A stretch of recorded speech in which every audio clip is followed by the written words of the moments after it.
Welcome you to the Newport Zoning Board of Appeals for our hearing August 13th, 2024. As you can see, we are a sparse board this evening. That means that we have only 4 voting members, myself included.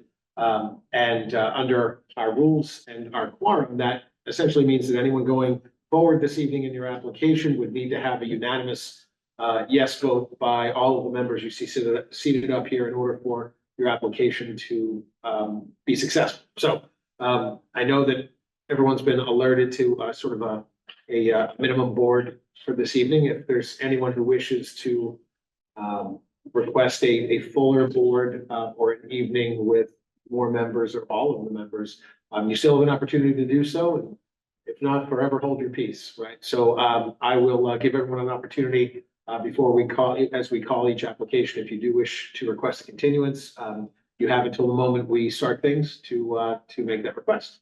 Without further ado, I'm going to take a quick moment, go through our roll call, and then we'll get into our public hearings.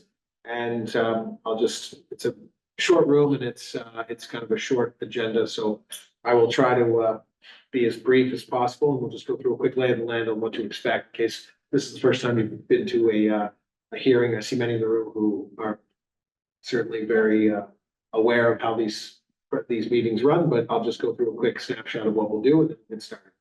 Okay, so calling the roll, we have absent members, but I'm going to just take a moment here to calling the roll. Mr. Stephen Delisle here.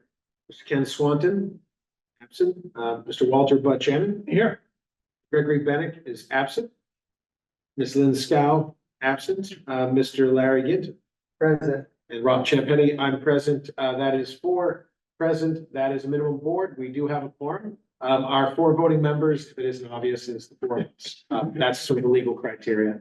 So in case you're wondering if there's any invisible members, they're not going to be voting tonight. So the way the board will work this evening is I will go through the flow, and you may be familiar with this already. We'll follow the agenda in that sequence and order. We are broadcasting simultaneously through this OWL system online. So there are folks that are via hybrid. If they wish to participate, we have a process for that, and I'll explain it in just a moment.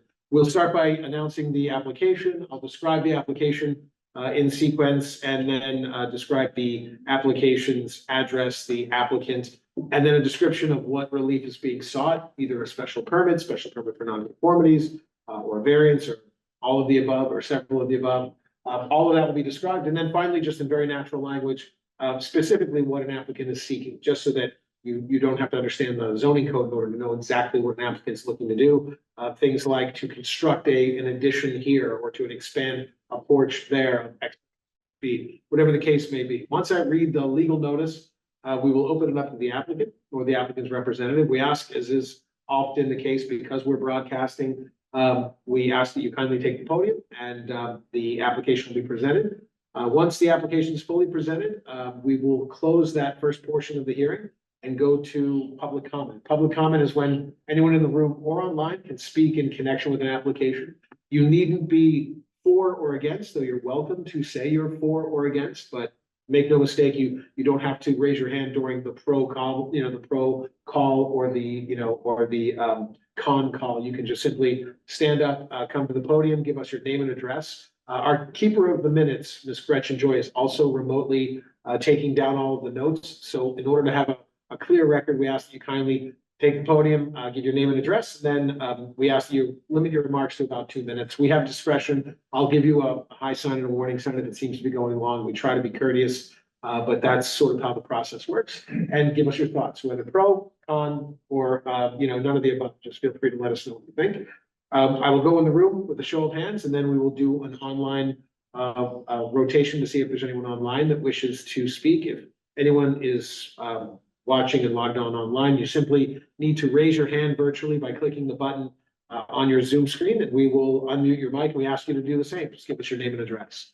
Once I've gone through the room and then online, we'll close that second portion of the hearing and go to the third, which is questions from the board. Each of us will have an opportunity to ask questions of the applicant's representative. Know that if you have a public comment and you wish to share it, feel free to frame it in the form of a question if you so choose. but know that we mean you no discourtesy or disrespect by any means if we do not answer your question directly. It's no intended discourtesy to you. It's just simply the procedure in Robert's rules by which we will be hearing your comments, even if they're in the form of a question, and know well that you may very likely hear your question in some form or another sort of restated by one of the members of the board during this third section of our hearing, which is questions from the board. So don't stress if you don't hear an answer to your question. It's not us. It's not an intentional discourtesy. It's just the process. After we go through questions from the board, we'll close that and go into the final segment of our hearing, which is deliberations. We deliberate the legal criteria of the application, whether the legal criteria has been met in the sense and sensibility of each of these members and myself. And then once that is completed and you basically, everyone hears out loud the thinking of the board as we toil with the presentation, the evidence, the materials, and the standards and criteria to see whether or not the applicant has met their burden, whether we have additional questions. Once we're finished, we close that final segment of the public hearing, at which point I will invite a motion to approve from one of the members. It's always in the form of a motion to approve, and it's always in that in the affirmative, but that doesn't necessarily mean that that member who's making a motion to approve plans to support it, does support it, or will vote in favor of it. It's simply the procedure by which that motion is brought to the table. Once it's made in the form of a motion to approve and then seconded, we take a roll and each member will vote yes or no. And again, all members sitting this evening will have to vote in the affirmative for an application to be successful this evening. With that, and with my appreciation for your indulgence of all of that, we will get started and get right into our public hearing. We have the first application that is on our hearing, on our docket this evening. This is Hongsu Pan, and this is the application for 5 Hunter Drive. It's continued from 7/9/2024, but I understand it was only because the applicant was out of the country, so we haven't taken any presentation yet. And this is a special permit to allow an investor short-term rental unit at 5 Hunter Drive, and this is use 115B. May we hear from the applicant? Good evening. Thank you for everybody here, and also want to thank my neighbors who are allowing me to do the Airbnb. My house is at 5 Hunter Drive in Upload Street, the middle of the street. And we started the Airbnb around almost 3 years ago. At that time, my son went to the college in New Hampshire. He has the autism and the ADHD and had to stay with us. So we just moved to New Hampshire temporarily. And my daughter will graduate high school in 2 years in 2026. So we plan to move back. So during these 5 years, we try to do the Airbnb to cover the cost, like tax, insurance, dealing with kind of things. So we don't want to bother the neighbors too much. So we block of the time during the year, open some days, and every week we ourselves go back to this house for days every week. And so far we got good reviews from Airbnb guests, and we also didn't get any complaint from neighbors. And so far we got at least 5 requests from neighbors in this couple of days. And we have 2 of them. One neighbor stayed at the house for a couple of weeks.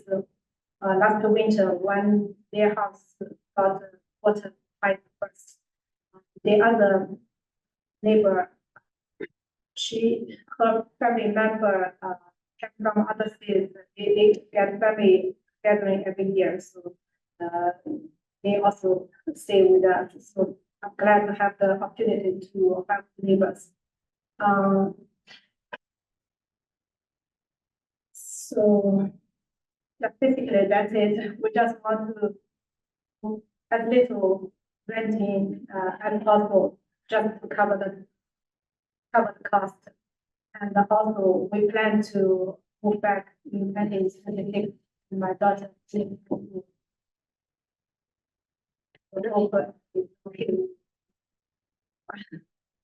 Okay, thank you, Ms. Penn, and we will go around through our process and we may have questions for you in a moment, but that's essentially the presentation about, okay, thank you very much. Thank you. I will now close that portion of the public hearing and go to public comment. Anyone in the room who wishes to be heard, please feel free to raise your hand.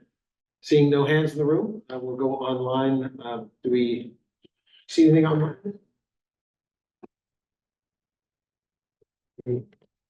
Audience online. So then that would be easy. We're a TV on in an empty room. All right, no one online. Perfect. So no hands. Okay, so we'll close that portion of the public hearing and go to questions from the board. You can feel free to sit down if you wish or stay at the podium in case we have. questions. Thank you. Sorry, I have hearing loss. No problem. We'll ask you questions if we have them. Thank you. Any questions from the board? Yes. I had one, I noticed in there, they submitted documentation for the permit. Third bullet indicates they live in, Ms. Penn, you can come on closer if you wish, just to hear better. Sorry. they live in the house at least one day a week. Wouldn't that make them owner occupied rather than investment occupied? Do you live in the house one day a week or sometimes one day? Sometimes, my husband, my husband most of the time, he works at home. But every week he needs to go to company one day. Then the night, before he Okay. will come back. I mean, we can treat it's before us, so we can treat it as, we can Yeah. proceed and it's, Just, if it were ever not one day a week, I mean, this relief, we can see it for. it just would have been a Yep. written permit.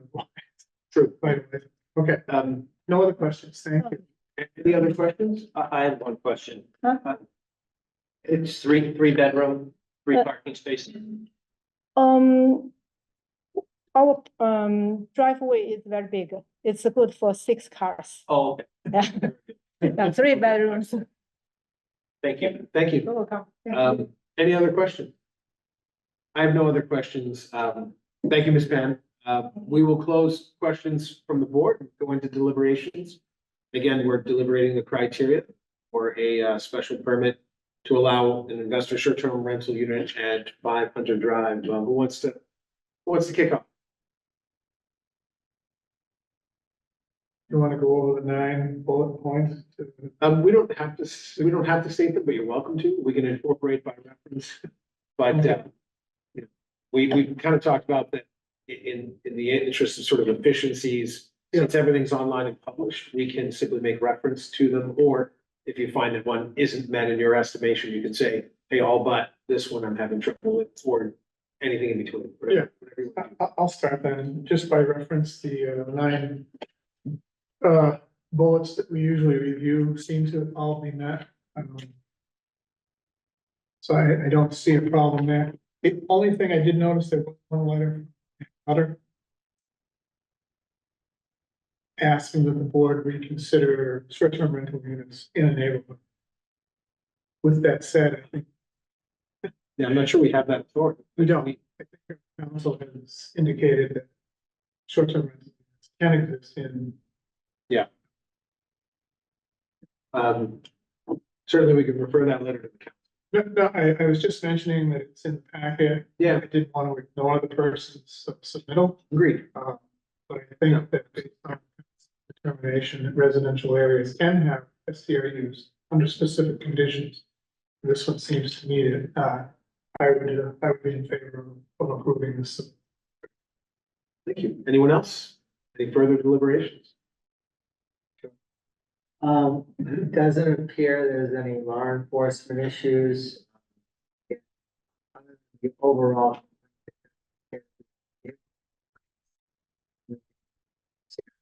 Now you are online, it appears they're in their house once a week, which is a very good thing, and it also appears that this is not a business for them, this is a temporary situation.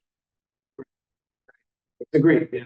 Even more temporary than the 3-year timeline it has on its very best day. Any other questions? Deliberation. Oh, I'm sorry, any other deliberations? I'm gonna just say what Larry said.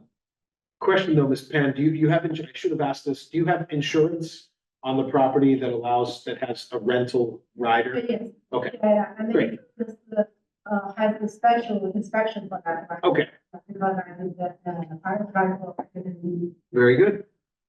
Any further deliberations before I close? Seeing none, we'll close deliberations. Do we have a motion? Yeah, I'll make a motion for, motion to approve the. Oh, special- excuse me, sorry, the two special conditions, you need that for. No. Oh, Let me look again. Yes, there are two special conditions. I just added to the motion. The motion? No, sorry. okay, so make a motion to approve the, special permit ZSP 2412 for 5 Hunter Drive. Subject to the special conditions that the applicant shall maintain valid short-term rental license per the city ordinance. And any online advertisement for the subject short-term rental unit shall represent said STRU consistent with the Newburyport zoning ordinance. This special permit and any license issued therefore. Motion's made. Do we have a second?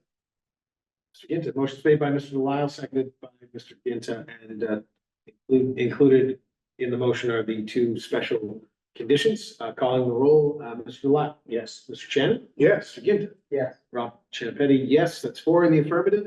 The ayes have it and the motion carries. Congratulations and good luck. Thank you. Thank you. Moving on to our next application. This is the application of Karen and Christopher Marquette, care of Lisa Mead, Tellerman and Costa LLC. The application is for 2 Fruit Street, is a special permit for nonconformities. The applicant seeks all necessary permits to construct a 115 square foot addition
coverage of 33.1%, where 30% is required, and a lot area of 3,088 square feet, where 8,000 square feet are required, and frontage of 36.5 feet, where 80 feet is required.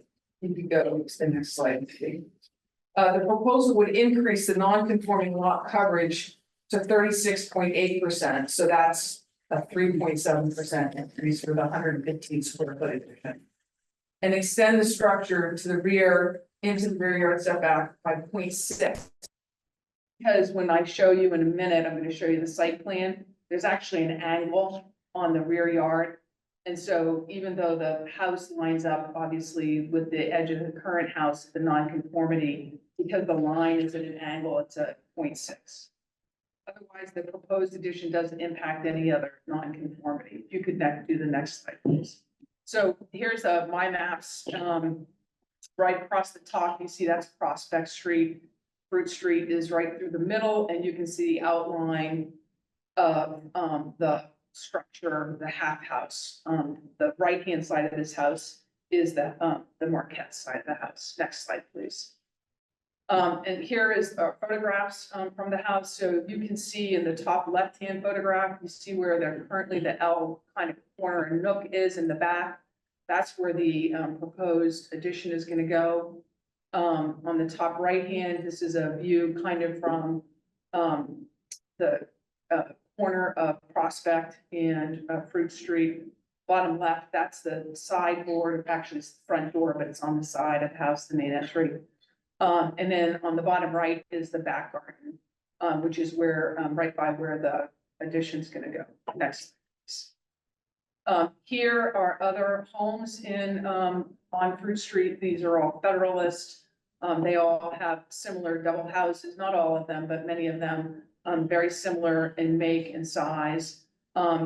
We have the the Sanborn map at the bottom. What's interesting, I want to point out, which was of interest to the Fruit Street Historic Commission, is that there is a barn at the back corner of this lot, which was used until the 1980s. And so the driveway, which was important to the Historic District Commission, went back to that barn until the mid 1980s. So obviously that barn isn't on site anymore. You can also see, even from the Sanborn map, the addition on the left-hand side of the house actually extends well beyond the back wall of this house. And so we are obviously filling in the nook. We're not going back to that area, and you'll see that momentarily. Next slide, please. So as I said, it's a 115 square foot addition tucked into the rear. There's a flat roof with an open rail system, kind of a balcony.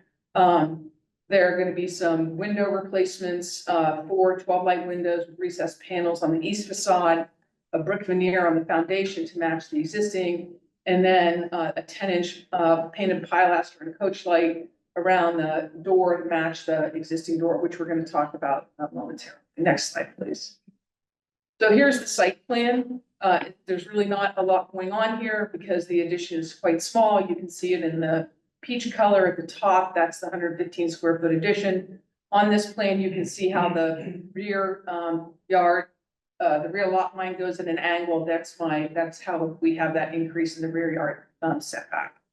And then this, you can also see how the driveway will pull in. We're going to show you some renderings in a minute that it's actually going to look more like a patio in that area when the cars are not parked on that. Next slide, please. So here's the rendering. You can see how there's going to be a mixture of brick strips, so to speak, with the granite cobbles to give a more of a garden feel when it's not being used as a driveway.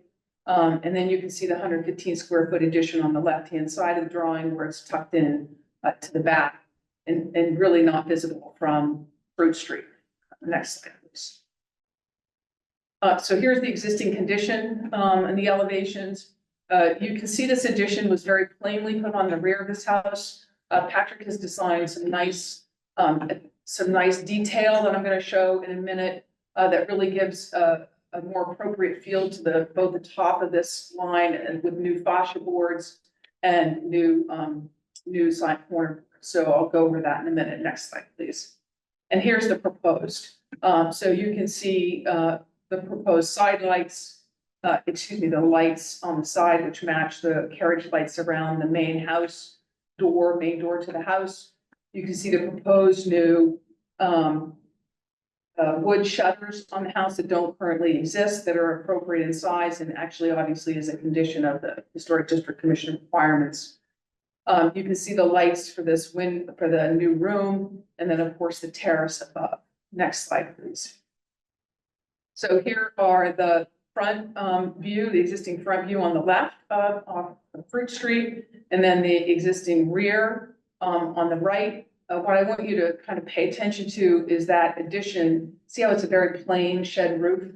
That roof line is not going to change, but some trim is going to be added up there that makes it more appropriate to match with the federal style house. So if you go to the next slide, please. You can see, so again, nothing changes on the front except for the addition of the window boxes and the wood shutters. There will also be wood storm windows that will be replaced, the aluminum storm windows. But on the back, you can see while the roof line doesn't change, you can see what I said about the addition of the detail related to the fascia board and that the row trim across the top. And then you can see how it's a one-story addition also that just tucks into that back corner. And you can see the new arbor gate. Next slide, please. And here were details, the kind of a spec sheet that the Historic Commission likes to see. So it's a detail of the carriage light and the shutters. That's actually the spec sheet for the shutters. You can see the detail, the way the trellis is going to be, the railings are going to be for the terrace. And then the detail of the brick, ribbon brick and granite surface. And then the arbor wall. Next slide, please. So as I said, we received a certificate of appropriateness from the Historic District Commission. Next slide, please. So under the special permit for nonconformities, the board can grant a special permit for nonconformities where there is no new addition of a new nonconformity, and there is none here, and that the proposed changes will not be substantially more detrimental to the neighborhood than the existing nonconformity. Here, the board can find, we believe that the proposed 115 square foot addition will not be substantially more detrimental to the neighborhood than the existing structure. First, it's very small, tucked into the existing corner of the building in the back. It's not visible from Fruit Street. The brick veneer foundation matches the existing foundation. It's designed to meet the Secretary of the Interior standards by being subordinate to the main structure, stepped in from the original structure so as to separate the new from the old. Additionally, the detailing is complementary but not a replica of the historic Federalist structure. The materials of the facade are historically appropriate. Trim details, new fascia board, and existing second floor area to clean up that roof line. The scale and massing of the home or proposed addition remains consistent, which the rest of the neighborhood, which I'll show you in a minute. And the one-story nature keeps the scale intact and has minimal and negligible impact on lot coverage, actually. Next slide, please. And will also remain smaller than the adjacent home. So you can go to the next slide. That's fine. So here's the mind maps of the Fruit Street area. You can see many of the homes on Fruit Street have these one-story additions on the back with the flat roof. In this instance, the adjoining wall to this house is actually deeper into the property than what the current wall is, and we're not impacting that rear yard setback at all. And so from a scale and massing point of view, you can see that it matches the existing homes and structures in the district. Next slide, please. As I said, also the work materials are stylistically appropriate. The replacement of the aluminum storm windows, which is an intrusion into the historic district with wood, is appropriate. The window boxes, the doors with the coach lights, they highlight the important details. We have historically appropriate shutters and hardware. All the detailing is appropriate for the historic Federalist structure. Next slide, please. And then I would just say, when the board considers the term substantial, it means significant or greater extent. Here, we are extending the rear yard, not really by 0.6. And the increase in the lot coverage is 3.7% or 115 square feet. We don't believe the board would find that that would be substantial or significant. We have also provided 9 letters of support from all of the neighbors. And you should have those and along with the Historic District Commission's approval. And with that, we'd ask the board to approve the proposed addition. Very good. Thank you for that presentation. We'll close the presentation portion of our public hearing and go into public comment. Anyone in the room wish to speak in connection with the application? Seeing no hands in the room. Let's see.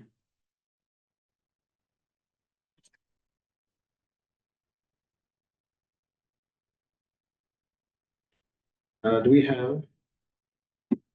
Still have nobody. We have one attendee. Anyone online wish to speak in connection with the application? If you do, just please raise your hand and we'll hear from you. Seeing no hands raised, none in the room, we'll close public comment, go to questions from the board. Yeah, I think I have one. The design elements on the proposed addition, having been vetted by the Fruit Street, it's not a commission. Is It is, Oh, Historic it is a District Commission, Okay. yeah. Having been vetted by the Fruit Street Commission, the materials are all, all wood and all appropriate All of that, yes. for the commission. That's exactly right. And, Mr. Delisle, their approval actually has, 4 conditions about meeting their design guidelines, like the I wood shutters. can see So that. those are all being, and they found the rest of them met their design. Okay, yeah, I saw that about the shutters. I was wondering more about like the clapboards and stuff, like. Yes, Yeah, it's all, okay, yeah, I don't have any further questions. I think this is a really nice design. Any other questions? I just had one. I think you had mentioned that the addition was, designed to be subordinate to the main structure. Does it actually step back from the main house as you go back, if you will? yeah. It looks like it does on the drawing. It does slightly, so if, it was hard to see when it was kind of flashing, like we were in a disco. But, if you go to the site plan and blow it up, you Yeah. can see it does step back. I think it's about 6 inches is what Patrick said in the last presentation. Okay, But you can see it all does, right, it does show. it's actually the length of that corner board. And my other question, but this answers it as well, as you can see, because of the angle of the backyard, we shrink from 15.1.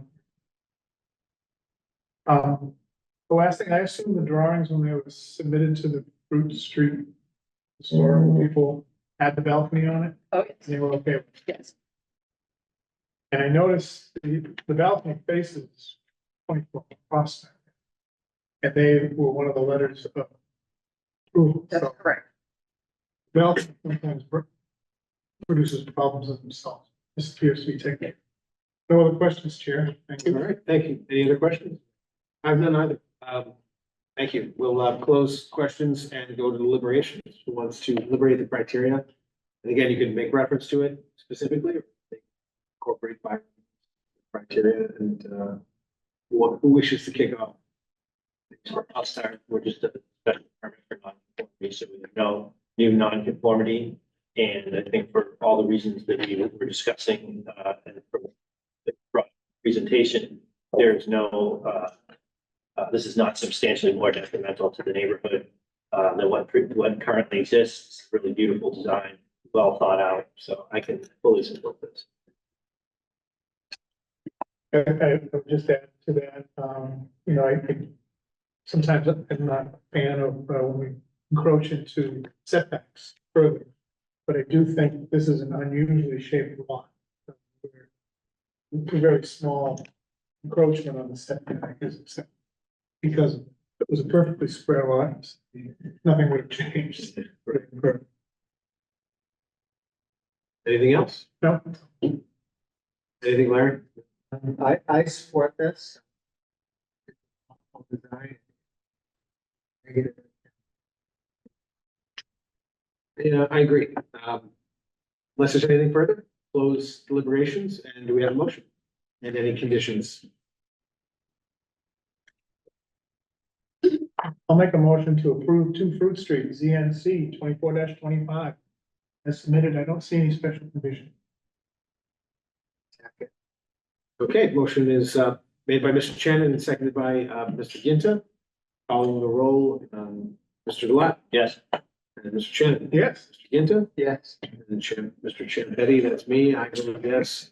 Four in the affirmative, the ayes have it, motion carries. Thank you very much. Good luck. Good luck to you. Thank you. Okay, moving on to our next matter. This is the application of Tanya R. Byrne for Belcher Street. This is a special permit for nonconformities. The applicant seeks all necessary approvals and permits to construct a deck within the front yard, the existing single-family structure, increasing an existing non-conforming front yard setback. May we hear from the applicant? Good evening. Good evening. Thank you for taking time to meet with me tonight. Appreciate it. I'm Tanya Byrne. My husband Patrick and I are the owners of 4 Belcher Street. We purchased the home in 2016. We've lived in Newburyport for 20 years, raised our children here. We love this community. The home we purchased was built in 1754. And so in and of itself, it's a non-conforming structure. But it's still on the road. The non-conformity is the front setback, road is 30 feet, we currently have 11. Our front brick walkway and brick steps were in need of repair or replacement. I had noticed my 86-year-old father having a hard time stairs and not falling. We were talking about how we could accommodate placement of the stairs and making it safer for him. The narrow brick steps made it really difficult. So we would like to add a covered farmer's porch on the front of the home, be 8 feet deep. So this would allow for ease of entry into the house, and shade and cover the south facing front of the house. The porch would be in keeping with other homes in the area, open construction materials. It would increase the non-conformity of the home by decreasing frontage to 2.9 feet on one corner. It's all other aspects of the home are compliant, and we believe the construction of the porch would not be detrimental to the neighborhood or the condition of the property. Very good. Anything further? I apologize, I did not, we needed a permit before we started tearing things apart.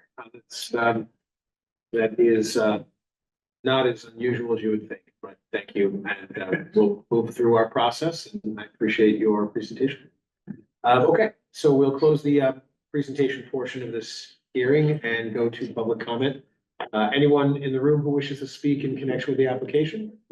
Seeing no hands, we can go online and see if we have anyone who wishes to speak online. Seeing none, and no hands again in the room, we'll close public comment. Questions from the board? Anyone have any questions? Is there a finished picture? And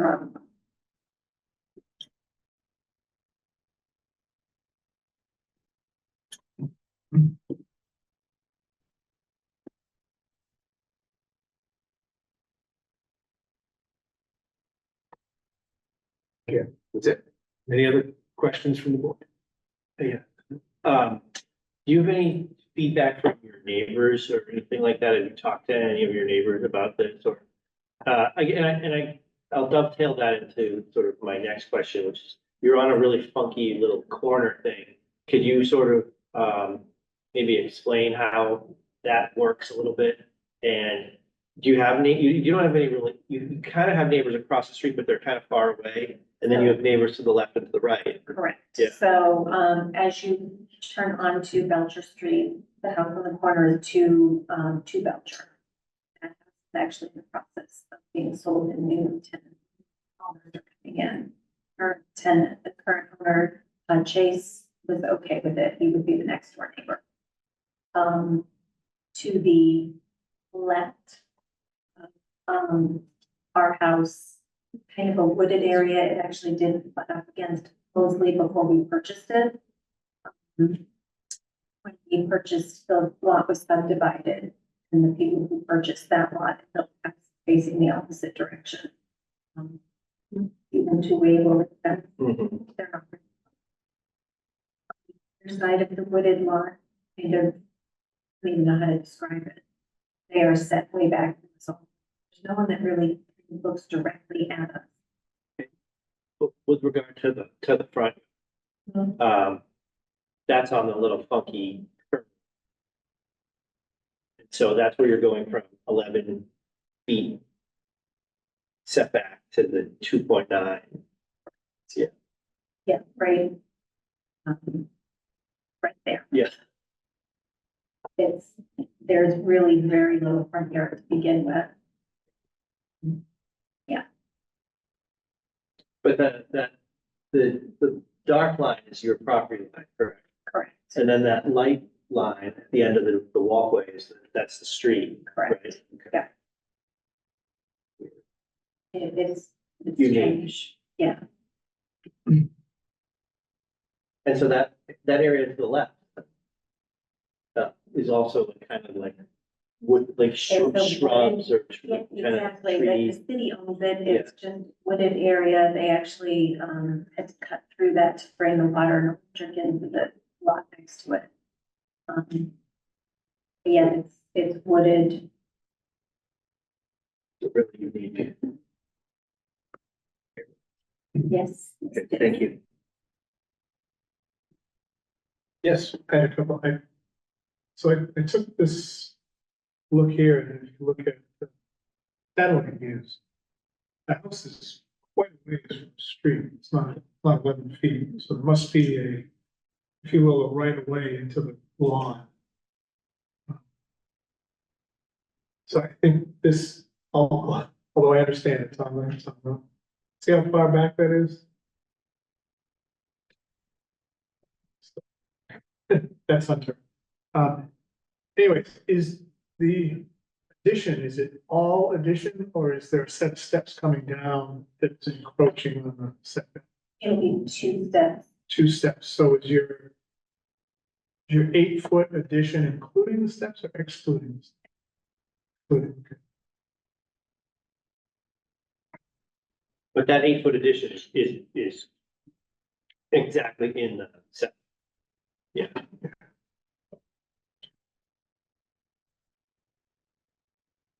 How far back from the street that is?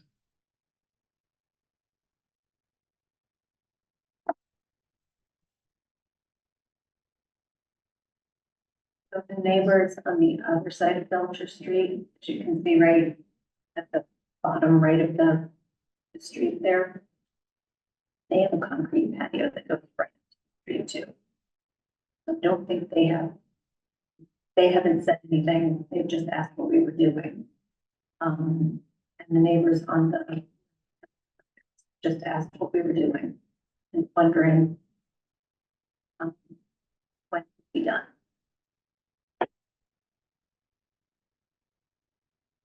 Just out of curiosity, where did the 8 feet come from? I know that's a nice handsome porch, but did you look at 7, 6, and 5?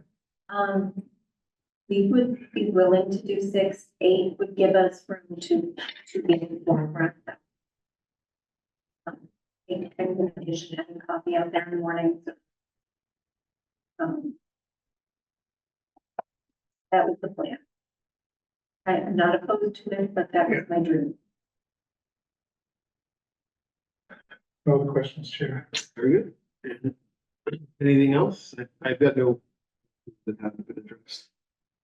Seeing no further questions, we'll close questions and go into deliberations. And anyone who wishes to start, feel free. We're going to deliberate the special criteria or the special permit criteria. Can start with the criteria, I mean, they're the same as before for special permit, there is no new nonconformity, however, it is exacerbating the setback quite a bit. I don't think it would be more detrimental to, if you drive down there, it's kind of like a hidden little nook in that area of town. So I think as far as scaling massing, my biggest concern is it's just so close. On paper, it seems closer when you just stand there and look at street to the house look like it was 15, 20 feet. but obviously it's not. That's my biggest concern, it's very. 2.9 is tight in that area. If it was in the south end, no problem. But I'm not, still on the fence. I'll let the rest of the team speak. Yeah, I would agree that it's a good idea. Sure, I can definitely agree with that. It's really encroaching into that front yard setback. Going from 11 where 30 is required, I think it was 30, right? Yeah, Yeah, down to 2.9, that's. Even though we all agree that the property line and the street line are not synced up in this location, this is the top.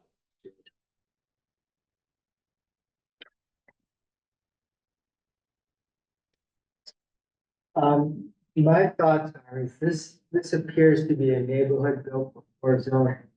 And when you really start to look at the properties and position and the way the street just sort of ends with forest. This addition, obviously, it does, bring them from 11 feet, which is already not conforming to 2.9. But when you look at that map, it doesn't really affect it. It has no impact on any neighbor, has no impact on the street, because there's so much. The people in South End would love to have the street down. So just looking at the configuration of the neighborhood and the way everything's set, yeah, I mean, it's making it worse, but it really is affecting nobody. And if it brings more value to the home and happiness to the homeowner, I just don't see how it makes things any worse than this sort of unusual neighborhood, It's very unusual the way everything's positioned. Yeah, I have to say I agree, with Mr. Ginton, with certainly respect to colleagues that may disagree. I think it's a tough one. It's a historic structure, for sure, but, this is, I think, unique in that oftentimes we have impact that's raised by those most impacted, which are those that live on a street in a neighborhood, who are inclined to have an opinion, for sure, especially in a place like Newburyport. And it doesn't even need to necessarily be in the South End or Plum Island. We hear it all. Seeing that there is no one this evening, bless you, who has shared their, even neutral sense, much less negative sense of this, is very persuasive in, I guess, in their silence. We would definitely be hearing things if it felt like it was impacting others. That's not the only criteria we consider. In fact, it's really not any, it's just, it's a component of the overall criteria, but it's not one of the legal criteria we actually consider. So we take it into very sharp account. Seeing no abutters that are opposed to it speaks volumes in that silence for me. I do get it's an exacerbation of a pre-existing nonconformity, for sure. It's a historic home that predates zoning and many other things, for sure. It's older than the country it's in, for sure. Yet time goes on and we try, we also don't have closets with 3 hooks in them because we have more than 3 outfits. One for day, one for evening, and one for church, right? We have indoor kitchens and indoor plumbing, and we deal with that with sensitivity and I think empathy for the built environment. And I have no, under these circumstances, other circumstances, I might be very dramatically differently minded. But here, I can be persuaded. I don't know how my colleagues feel, but if it felt like that it weren't in the cards, we would certainly, I would encourage us to think that out loud so that we can give the applicant an opportunity to withdraw prejudice, to revisit or revamp or redial. So we didn't give it. Could I? Yeah. Please. I assume that picture is the frame for the. So can you go to the next picture, the next photo down? Next. So that's what it looks like from the street with the porch on it. It doesn't look like it's anywhere near the street. That's the 8 feet, that's the full extent of the 8 feet. That's, The- that's, It's because the city And that truck property. is on the ground. the Yeah. city property- The landscape property suggests a property line further into the right of way that is actually the right of way. So, so with that view, I feel more comfortable supporting. I just wanted to bring that up. yeah. I was that's going great. through the pictures and at first I was thinking those might have been the step, that's the actual frame. Yeah. That you weren't supposed to put up yet. And it's been there for several weeks. As soon as Okay, I realized So that- based on that picture. That's,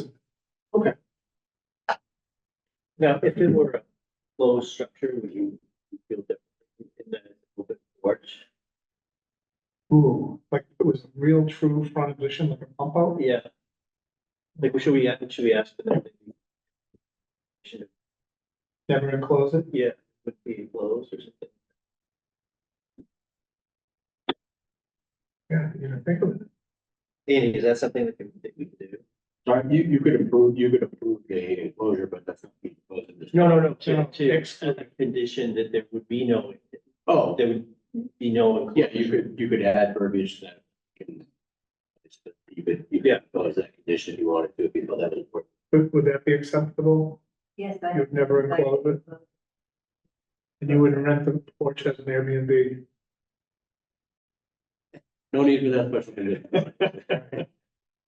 The only thing I would say to that is word enclosed. Someday, somebody might want to enclose it, but just for its screening. Screening, yeah. So- Other than my. Yeah. Other than. I get, you need a whole remodel. Like and addition. insulate. Yeah. Yeah, so we want to make sure it's 3 Cs or whatever the terminology is. I think we could add verbiage to say, you know, other than bug screens, or, you know, I don't know. Yeah. Or if that's still, that could provide that. Right. Yeah. I'd be okay with that. I would be okay. I would be okay with that as well. Would you be okay with that? Mhm, absolutely. All right, any further deliberations? Thank you for the time to sort of parse that out. It's important. It's important in this case. No further deliberations? Yeah, I would just say that I think what we're contemplating here, you know, in my analysis would not be substantially more detrimental to the neighborhood than what currently exists.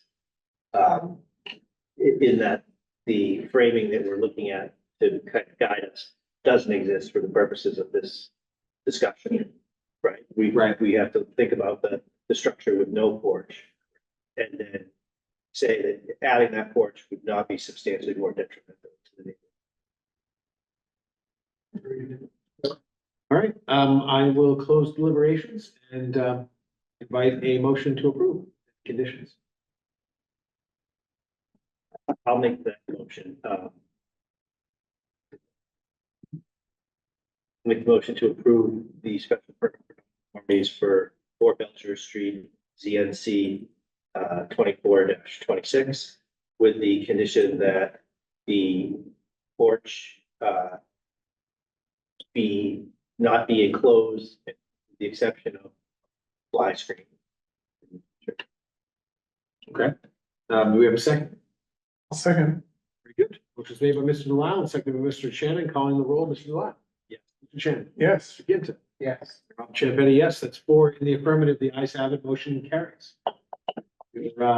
Your deck is now right with Jesus. Thank you for your patience. Yeah, which is more important. Okay, thank you for your patience, and your time. Okay, calling the final application that we have on our agenda this evening. This is the, application of 7 Spring Street, Unit 1. Applicant's counsel, Lisa Tellerman and Costa LLC. Applicant is seeking a special permit for nonconformities for the demolition of a deck and a single-story addition. Attorney Mead. Thank you, Mr. Chair, members of the board. For the record, Lisa Mead, me telling Costa 30 Green Street in the report. And with me this evening is Scott and Kara Kratikia. We're here. Eileen Graff is the architect of the project, and she was, due to some unexpected circumstances, not able to be here this evening. So again, I'm gonna try to do justice to her drawings. This is, as the chair suggested, a request for a special permit for nonconformities on the house at 7 Spring Street. 7 and 9 Spring Street are condominiums, they're two separate units. I will tell the board up front, we have permission, obviously, from the second condominium owner to do this because, of course, we will have to amend the condominium documents. The 7 is on the left-hand side of the plan that you see here. This is 7 and 9 Spring Street. And the house on the part of the house on the left is 7. And you can see in the back of the deck that currently exists, where the one-story addition is going to go. This property is located in the R2 zoning district, and under the DCOD. The house was built around 1845, according to the assessor's cards. 1850, according to the assessor's cards, 1845, according to the district data sheets. There is no Form B, and we're removing 10% of the exterior wall, so the DCOD is not triggered. The proposal is to add 222 square feet of floor area, which will bring up the unit to 2,009 square feet, where it's currently 1,787.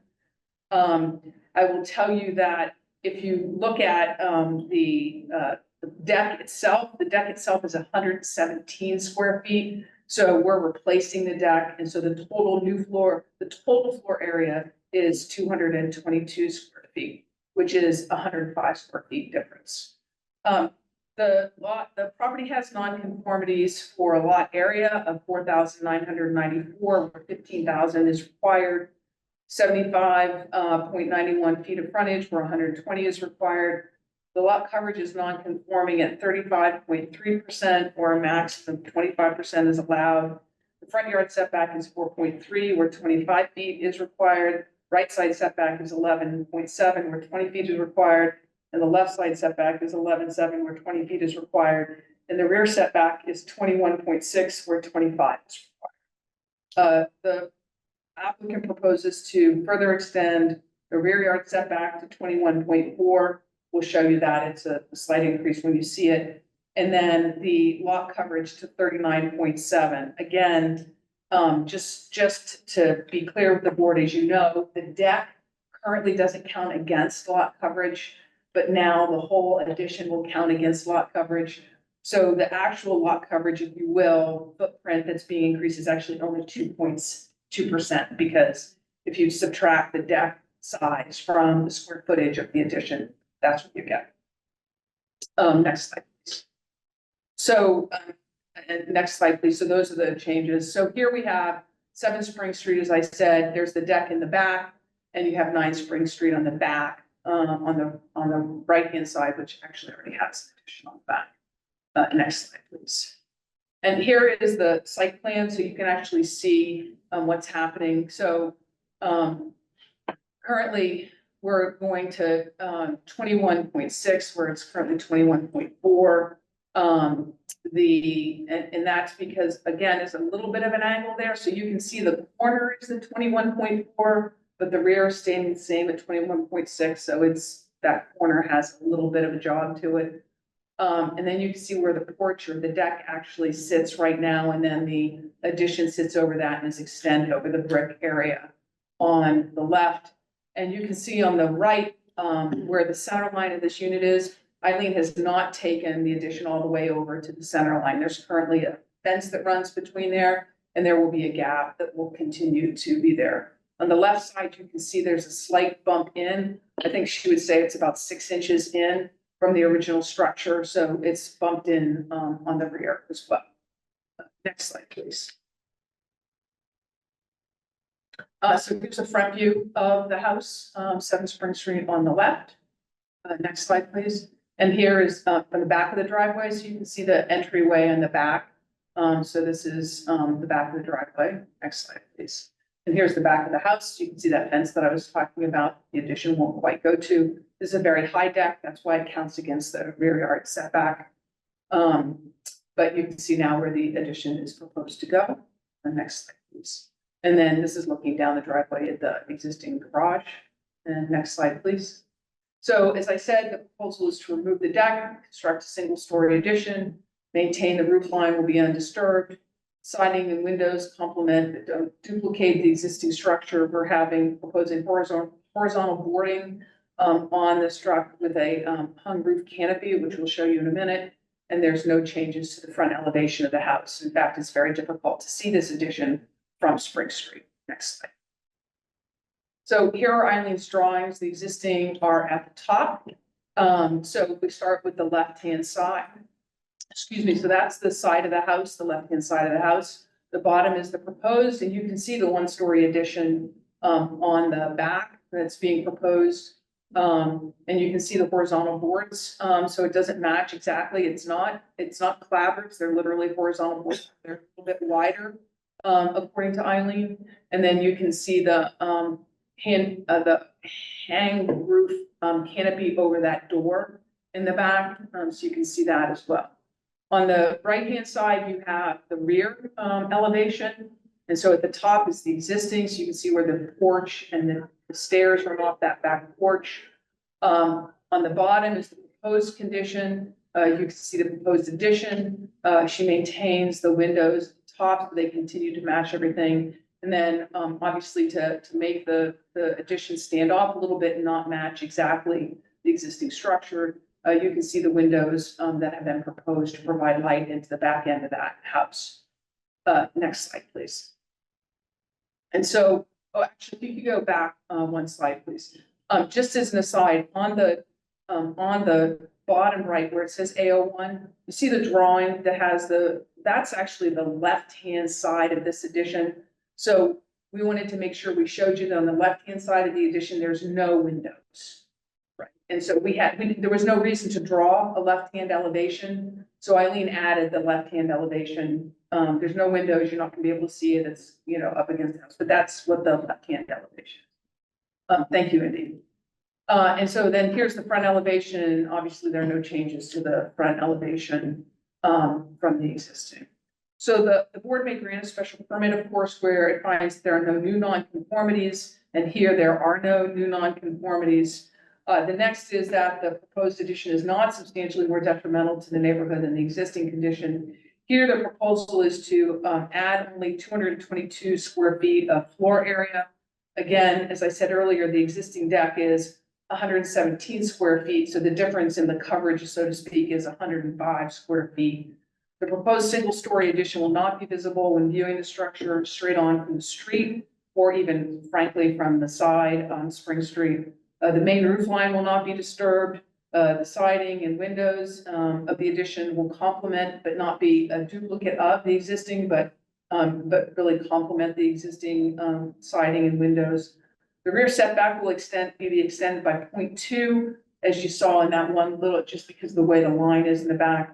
And the lot coverage will be increased by 4.4%. But as I said earlier, of that 4.4%, 2.4 is actually the deck already. So a 2% increase, so to speak, of that, if that were to be lot coverage, if the deck were to be counted towards lot coverage, which of course it isn't, but just to give you an idea of the size. In the context of the wider neighborhood, the addition is certainly modest to small. It will not be detrimental given the dynamic of the neighborhood itself. If you can go to the next slide, please. So currently, this unit ranks 15th out of 21 units touching Spring Street when we analyze them. With the addition, it would rank 13th out of 21. So really, it stays about the same. The proposal will be less than the average square footage with the adjustment for the addition. So we go from 1787 to 2009 square feet. Next slide, please. So we kind of did a ranking so you could see everything on Spring Street. You can disregard that Spring Street outbuilding. That's a 17. We didn't include the outbuilding. That's why we just put it on there. But anyway, so currently it ranks 15th at 1787. you know, there are very large houses on Spring Street, 5 Spring Street, for example, is very large. But this ranks towards the middle to the bottom of, the size, even with the addition. And those are the various units. Next slide, please. So, here's 1 Spring Street. Now, this is as you come around the corner off of, Fair Street. Next slide, please. And this is 2 Spring Street across the street. That also is, faces Fair Street as well. Next slide. And then we have 3 Spring, so 3 to 5 Spring is a double unit here. Dee and Suzanne live here. I know them very well. Next slide, please. And here's 4 Spring Street across the street. You can see these are all pretty good sized homes. Next slide, please. And then that's 3 and 5. That's the street view of 3 and 5 Spring Street. Next slide, please. And we're moving down to the opposite side. We have the 10 Spring Street, which is kind of a funky little house that's set back. And then we have 10 Spring Street again up against the street. Next slide, please. And then we have 9 Spring Street, which is the other side of this application. Next slide, please. And Sorry. and then we have 11 Spring Street right down the street, which is a nice sized home. Next slide, please.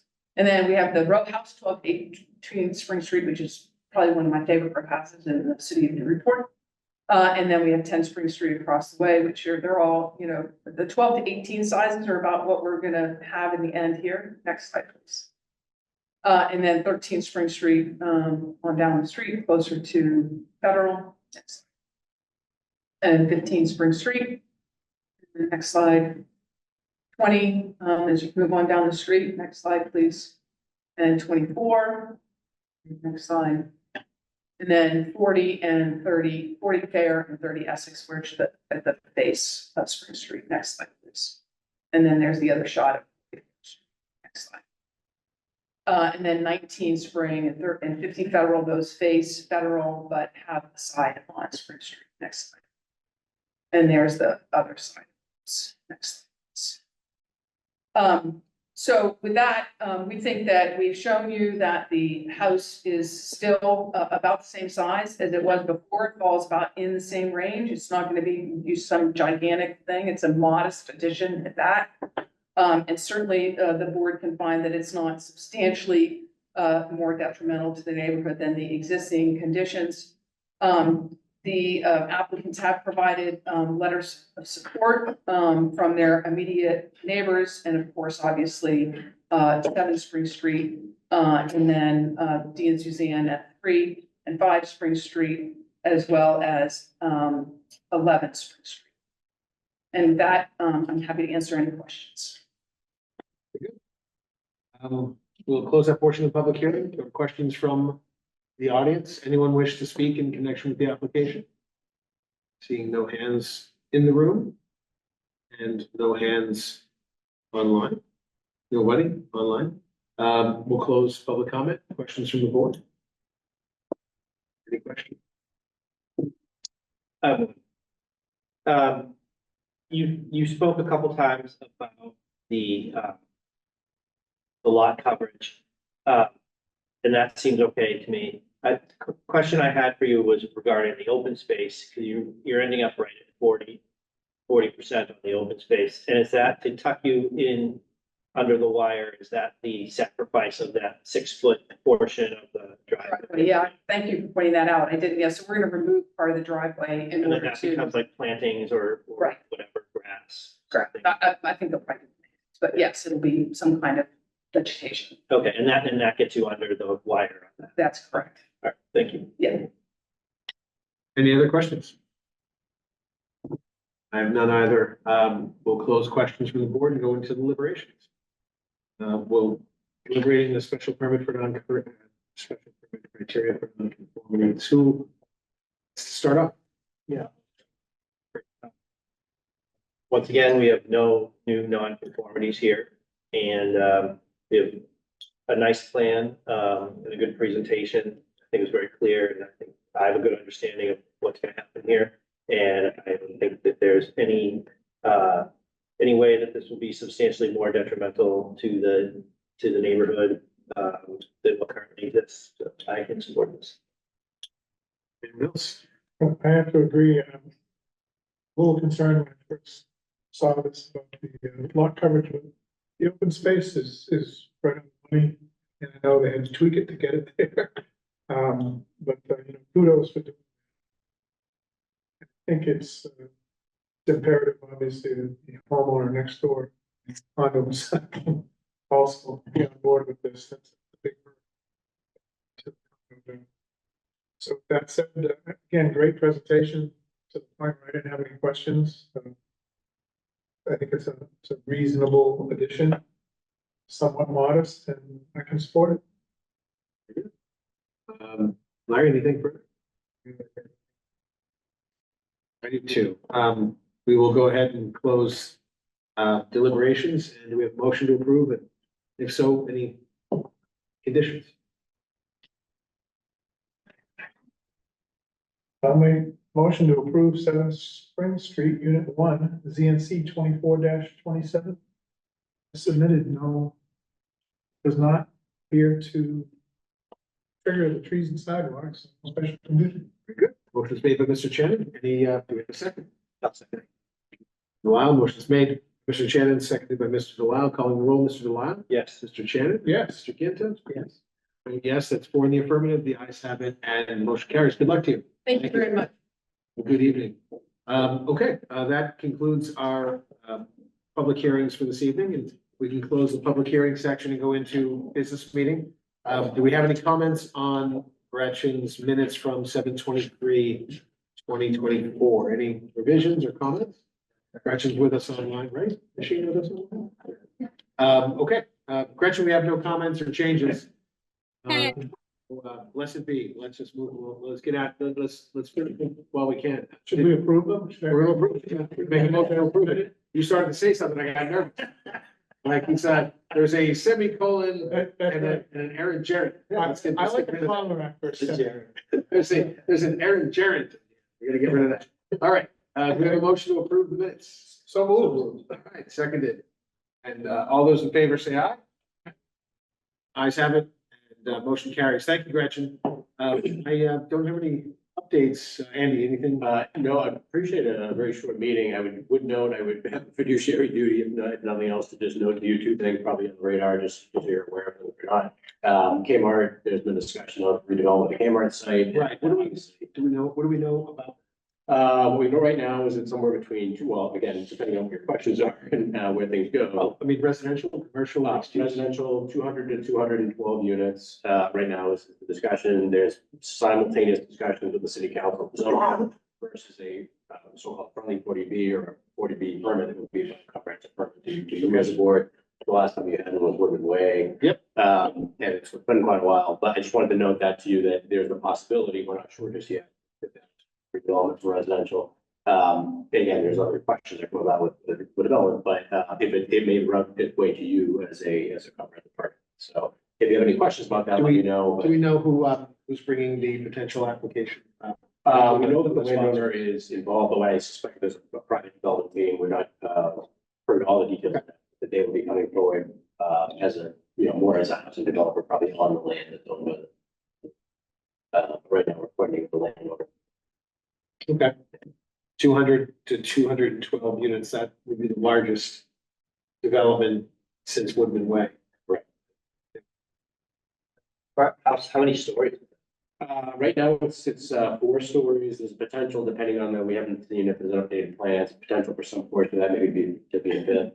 There's parking underneath, is the current concept. Again, this is a concept that we can see it permitted yet. It'll require either zoning changes or comprehensive permit review. Any retail component? There's no retail component.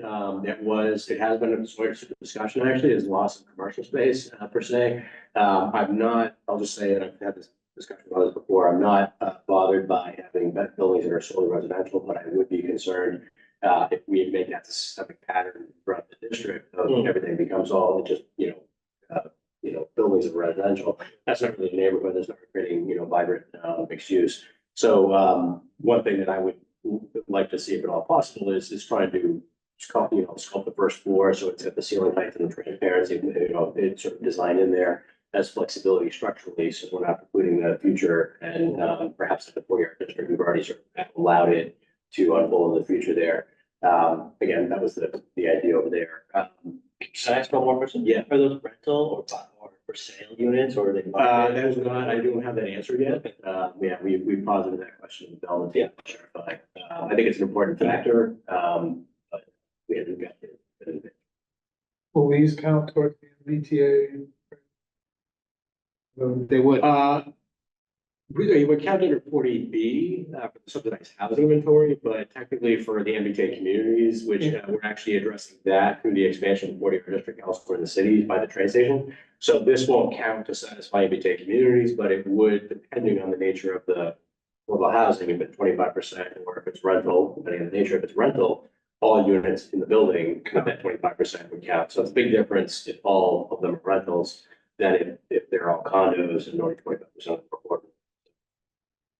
Question for you. You use the term zoning. Yes, but my understanding is that the city council is trying to create overlay district for spot zoning like we did on State Street. Isn't it more of an overlay district than creating new zoning there? It is an overlay, it is proposed to be an overlay district.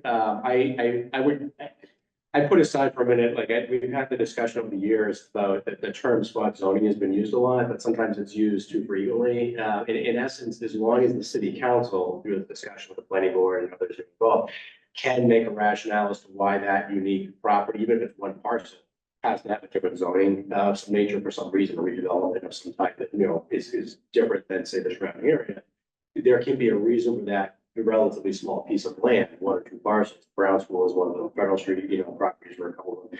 It can be relatively small in nature. I only position it that way because when we got State Street, I believe the residents had this view that we have all of this room to maneuver. But when the meeting really unfolded, you had a developer that plan that council had said everything that the mayor. And we all kind of looked at each other and said, what do you do? And so hoping with an overlay district, it gives us more of a leeway of being able to interject and have thoughts and criticisms of what's coming at us versus it coming to us all packaged with a bow on it. Yeah, it's probably worth noting or clarifying in there that, at least as of right now, depending on where the conversation goes and which track it takes, the current zoning draft or proposal would actually route permitting through to the planning board. So it wouldn't necessarily come to you, whereas if it's a comprehensive permit, it would be routed to you. So interesting to see whether this board will end up with the permit or not in that context, yeah. Okay, so we might be out there. Not sure yet, yeah, it's an evolving discussion. And someone was talking to me about like, if they did this building one way, then you'd be all set with 40B. And I'm like, yeah, but as somebody who is the ward councilor for this district, it's kind of a dangerous game because you could say, sure, build 200 affordable units here in this little corner of your property. And then we're gonna change the zoning so you can build housing in the rest of your property in a couple of years. The next thing you know, the residents are like, how did 500 units get foreclosed? It's like, well, it happened because everybody wasn't moving in the same direction at the same time. It happened over. So I know the master plan and the view for story retail with rent Bob, which makes sense. But right now, you're just talking about one little piece of one little parcel. So what is the big picture? That's a very good point, yes. And there'll be more, what happened in essence was we were parsing out MBTA communities from Story Avenue. There was a decision, essentially at the end of the day to completely parse out, and even though we have three options in the city, downtown, 40R district, or Story Avenue, those are the ways we could solve MBTA communities beyond the existing 40R. And the city council decided to focus on expanding the existing 40R district, so that leaves Story Avenue completely local zoning, let's say, not competed, so to say. There are some certain, parameters at the state level, but not quite as, limited by MBTA communities. So the current discussion is more akin to and actually references the 4-year districts paralleling that part of the process by board and review. Yeah, and our, original assumption was we would study that area, and we basically postponed that from the spring to the fall. Well, council was kind of pushing it, MBTA communities, budget cycle, and then summer season, everybody said, wait till the fall, we'll talk about that, Story Avenue area then. And then during that time, of course, since last November, at least, or December, we've had discussions with the landowner who's come in and said, I want to do a project, and there's been interest, both in the council and the administration in advancing something possibly, sooner for that particular portion of the area. Point, begging the discussion, what is the larger vision? I don't have any question myself about adding residential per se across the district, so to speak, or the area. Redevelopment of larger parking lots, let's say, in a more of a Newburyport Village kind of way, over time. But to your point, we have to think about the larger picture and how does is this concentration, how does that fit in there? Getting out by Giuseppe's at that light is already a nightmare. A lot of those little things, that's why I look at Fort Plaza as one thing and not a bunch of little things. Yeah, So I just throw that at you as a planning office, plan it all out. Yeah. Because you may decide what you want to do where Kmart might be smaller than you're thinking now. Mhm. With the sort of carrot that you're gonna get the rest of yeah. the plaza over time.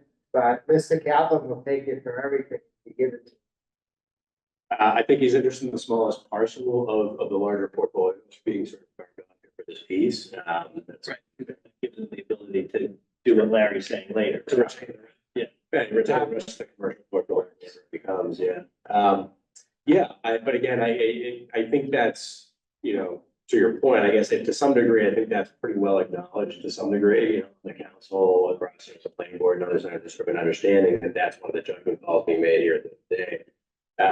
And I think, there is at least some acknowledgement that there might be a higher density, depending on where you stand on this, folks who are interested in having something happen here may be interested in or willing to have a higher density there than say elsewhere in the district later on, as we get into that discussion there. And maybe that's to your point, is there a disparity or difference there? But it definitely seems to me that there seems to be some palette for, a density or portion there. And of course, people may have different reasons for wanting, Can the schools handle that? Someone I can't speak directly. that used to be a big thing in town, I used to live there. We saw 200 units coming in, and we'd do everything we could to stop it, because the schools can't handle it. Yeah, We'd make them all one bed.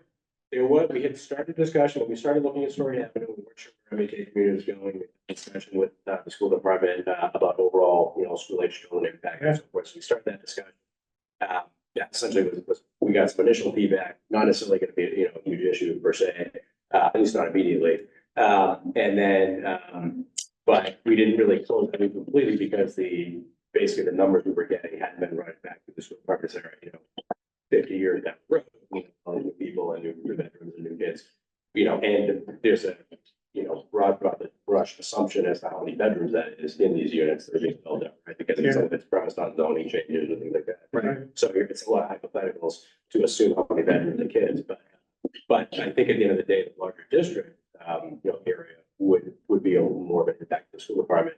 This one particular project is something I think it could be reasonably absorbed based on the discussions I've had with years about, zoning and 4-year district and this, but I think the larger district would be something that requires more substantial, you're talking about capital expansion, more classroom space, Yeah. things like that. So, And high school take 200 kids. It's not a very big high school. It's a 2,000 person high school, fine. Yeah. It's small. compared to- Yeah. And that's why I think, as we discussed. Yeah. All about the city and then where that, it's, so to speak, or, right, The problem they have with the 40B is. So. Yeah. See, you're afraid of it. You wanna try to manage a bad situation the best you can. But then say, for instance, you say, yeah, you can build 200 units at the Kmart and now we're okay with 40B. Then you rezone Story Avenue and everybody puts condos in. And now you're back under the 40B because of the expansion. The whole thing. So one way, it's like, do I make the deal with the devil to hit 40B for a short time? Because you know it'll be a short time. Or, you see, you have to do that math. You have to do that math and say, how many more units will we allow in, which would give us below the 40B? Because you just made this big deal to get there, but if you rezone the rest of the district, you're gonna lose that. I will say I think it's unfortunate that we have a mishmash of, state regulations and statutes that kind of create the structure we have to work with. I think that the, recently adopted, Affordable Housing Act, I think is a, a good thing in terms of changes, overall, that are needed for the housing side, of the Commonwealth, but it's it's like a mess, but it's an array of regulations that sometimes seemingly conflict with each other or result in absurd, conditions or things like that. And we have to navigate that as best we can with the, But you got a math equation to figure out. What about the wastewater treatment plant? Wasn't it, at some point, wasn't that some sort of bottleneck in terms of yeah. city? Yeah. From what I can tell in recent discussions, it doesn't seem like that is the capacity of the plants would be our issues. We definitely, it looks like they'd be localized, like lift station have to be, installed and then, either maintained by the city to maintain. Things like that, localized to distribute or, push the pull hard, but the sewer, but it looks like the plants themselves can handle that. However, as you know, or at least as I know, there are lots of substantial water and sewer, more so the water side, I would say, but improvements that have to be done, capital projects to protect the water supply, for instance, a little bit lesser, so I would say the sewer side, but even the plants themselves. So the plant is in, projected sea level rise right now, so we're trying to, working at protecting the walls or the sides to it, but there will be capital improvements to those facilities even as they are.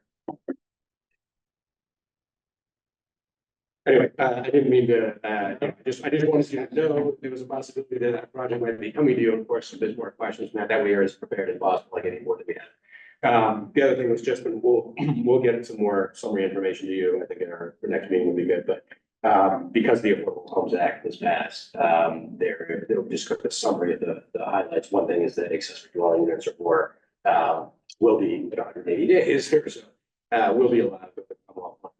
So we'll get you kind of a cheat sheet on that, but in essence, it's the single family districts. 900 square feet or 50% of the primary residence square footage, which is less. Right.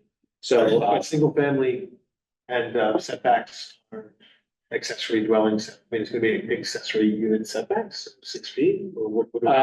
we're treating this as what's for now. I think we treat that as primary, even though it's accessory to that. I don't know that we would treat it as accessory to shed. So it would have to adhere You still to have to primary. meet, so you could build another building, so you still have to meet the. The primary setbacks as opposed to being the accessory, like a garage. Not that 6 or 10 that we. Yeah, that would apply here. Okay, Yeah. and it's just, and it's one single ADU per single. Correct. The community can require someone like that, a second on the property can require to get some permit to do so, so you can get like, even a number of accessory dwelling units. Does that mean open space is out the window or? No, they're both, there's some of these things, some of these things are gonna get flushed out. Be some more regulations. Fleshed out or flushed? Flushed out, sorry. Flushed out. Same thing, okay? Will be, by UHLC, which is the old DHCD. Because some of these things, the legislature can't possibly cover every term of definition, right? So some of this is gonna be flushed out a little further. Yeah, those are the basic parameters, and so. So you need a really big property to build a separate under this new law, but you could build something that's attached to the main house. Which would. You be could do different. that, yeah. Well, in the western part of the city, and probably a little larger lots, a little easier probably to work with. Yeah, you can do tiny homes. Yeah. We see those. Well, that's like my neighbor was calling me asking questions across the street. She's got a big lot. And I go, I understand from what I read in the paper, you probably could build a detached 3-car garage and live above it. If I read it correctly, or you could attach it to your house and live above it. But prior to this, I don't think you could have had a kitchen, but now I think you Now you can can, have. Yes. You could have had a kitchen under 9B, 2B3, which is that if you meet the in-law In-law, yeah. special permit criteria. That doesn't run with the land, runs with the applicant, so an applicant has to come in every year and reestablish that criteria. Few do, but they're supposed to, right? So that Yeah. could go away. That's actually the section we're gonna update, and then, not to say get rid of it, but that's the section we're gonna update because it's no longer. Yes, right. It's gonna be a brave new world. Yeah. We're gonna be seeing, you know what? It's not too late. Invest in a tiny home manufacturing. Yeah. There's a lot of Now I've communities got a few ideas. now they're back. Yeah. You know what? It's gonna be interesting. Took a lot of people by storm / surprise. But It's a sweeping, you know, I mean, from a housing perspective, it's necessary. No doubt. But it's definitely sweeping, I mean, with MBTA communities and this, these are more state giving some direction as opposed to saying, rule, it's a difference, right? And look at it as the flavor of the month, because what's gonna happen is people are gonna work that zoning as far as they can, and the neighborhoods are gonna come around in 10 and 15 years and say, state rep, I want you to change the zoning, because we're overpopulating our area, like everybody's got to reach out, right? well, but you know, and overpopulating with what, like, you know, our aging in place parents and grandparents and our, you know, and our sleeping in place teenagers. Yeah. The constituency's gonna. I'm all for it. I just see the world as. Nobody's gonna be there. A whole gen, you know, an entire demo of, you know, of millennial or zillennials, you know, late millennials and Gen Z and Gen Alpha are gonna, who right now look at the idea of ownership and they're like, that's it. Yeah. That's right. But it's really gonna be a benefit in localities where there are jobs or closer proximity to Absolutely. jobs. Like, Absolutely, yeah. we're too far out. I mean, Well, maybe the jobs that those, you know, the demographic most inclined to want to take advantage of that, maybe those jobs will migrate as well. you may, yeah. I mean, you can be an influencer from anywhere. You can paddle kayak between Zoom. But there's only a few places you can paddle, you can paddle a kayak between Zoom calls. There you go. You gotta be near water. It's here. All right, let's call it. Motion to adjourn. Thank you. So moved. Okay, motion Second. carries and have a great night.